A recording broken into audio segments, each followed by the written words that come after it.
Selamat malam, perkenalkan nama saya Permasa Cinta dengan NIM 11S2407. Pada kesempatan kali ini saya akan menjelaskan tentang praktik kecerdasan pembuatan rule-based method for probabilistic reasoning. Nah, pada praktik ini akan dibahas tentang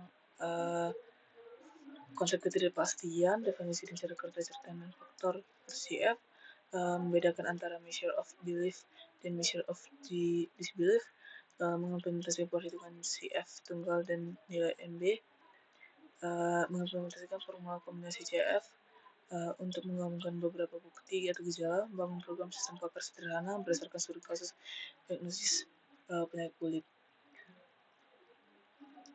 Nah, tujuan utamanya itu sebenarnya untuk memahami konsep ketidakpastian atau uncertainty dalam sistem pakar dan mampu mengimplementasikan formula certainty faktor baik CF tunggal maupun CF kombinasi untuk menarik kesimpulan diagnosis berdasarkan gejala yang ada.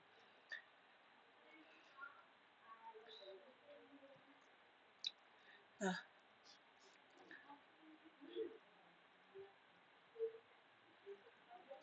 sistem pakar sering berhadapan dengan data atau aturan yang tidak pasti. Disinilah certainty faktor atau CF berperan. CF adalah nilai menarik antara angka 1 dan 1 yang mencerminkan tingkat keyakinan atau kepercayaan terhadap sesuatu hipotesis atau kesimpulan.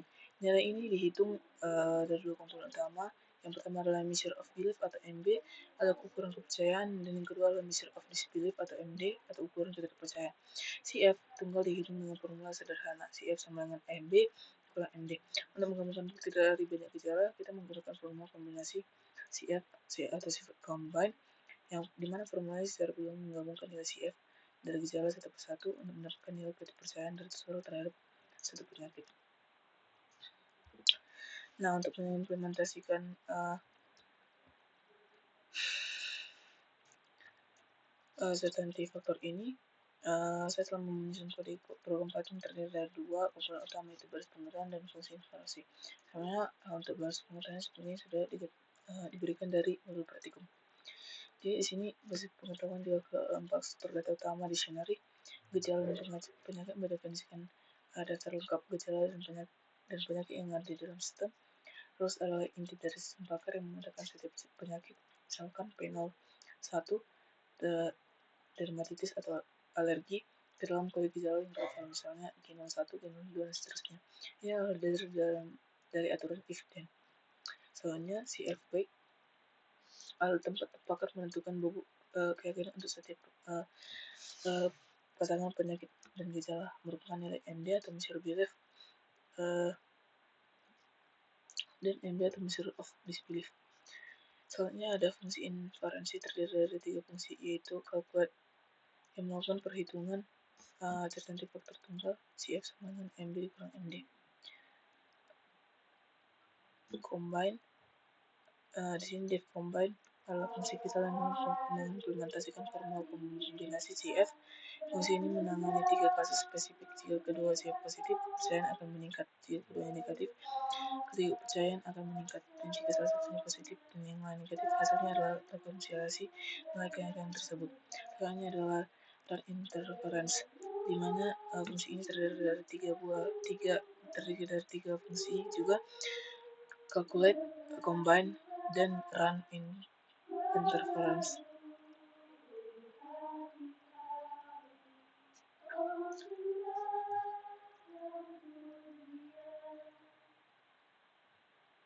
Nah, run interference adalah mesin interferensi utama. Fungsi ini bekerja dengan mengulang atau looping seluruh daftar penyakit.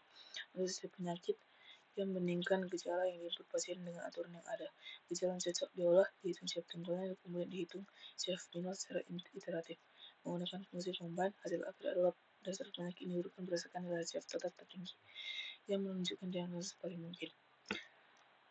Nah, untuk implementasi praktikum dalam pengujian itu, dalam praktikum ini saya melakukan pengujian kasus responden, yaitu responden 179, responden 137, dan 144. Sebagai contoh untuk responden 137, 109 dengan gejala gatal atau G02, kulit bersisik atau G05, ruang kemerahan G01, dan bentuk meningkat G015. Setelah perhitungan CF combine yang teliti, program berhasil menunjukkan tinea atau kurap panel 5 sebagai yang teratas.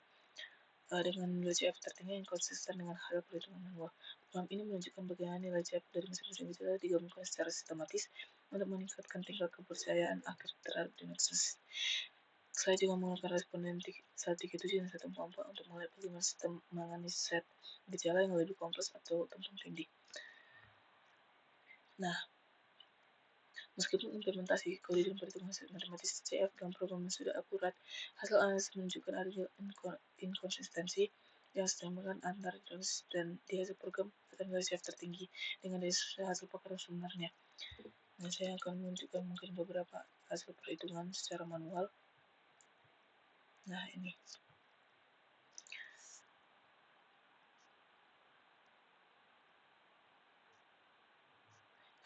Sebenarnya hal ini menyebabkan akurasi sistem yang rendah, inkonsistensi bersama dari kelemahan fundamental dan metode certain faktor itu sendiri. Terdapat dua kelemahan utama di sini. Pertama, asumsi independensi bukti. Formula kombinasi CF mengasumsikan bahwa semua gejala adalah independen satu sama lain. Lalu dalam kasus klinis penyakit kulit, gejala seringkali saling bergantung atau interdependen. Asumsi ini menyebabkan nilai CF terhitung terlalu tinggi atau overestimate, sehingga jadi bobot pakar yang statis. Di sini sistem sangat bergantung pada nilai MB dan MD yang ditetapkan secara subjektif oleh pakar dan bersifat statis, yang membatasi keandalan dan daya adaptasi sistem karena bobot ini tidak dapat disesuaikan dengan secara sistematis dengan kasus baru. Kelemahan ini diperparah dengan adanya tumpang tindih gejala antar penyakit seperti gatal, genol 2, rom kemerahan, yang menyulitkan sistem CF untuk membedakan penyakit yang sangat mirip. Nah, sebagai kesimpulan, praktikum ini telah berhasil mengimplementasikan metode certain faktor atau CF sebagai mesin inferensi dalam sistem diagnosis penyakit kulit dengan implementasi formula CF yang tepat dan pengujian kasus dengan konsistensi dengan perhitungan manual. Jadi saya juga menemukan bahwa meskipun kode sudah metode certain faktor memiliki keterbatasan fundamental, terutama karena asumsi independensi bukti dan bobot statis yang menurunkan akurasi diagnosis. Kedepannya, sistem pakar sejenis perlu mempertimbangkan metode inferensi yang lebih canggih, seperti metode berbasis probabilitas yang menangani ketergantungan antar gejala dengan lebih baik. Dengan demikian, presentasi dari saya telah selesai, dan saya rasa sudah semua. Jika ada kesalahan dalam pengucapan, mohon dimaafkan. Terima kasih.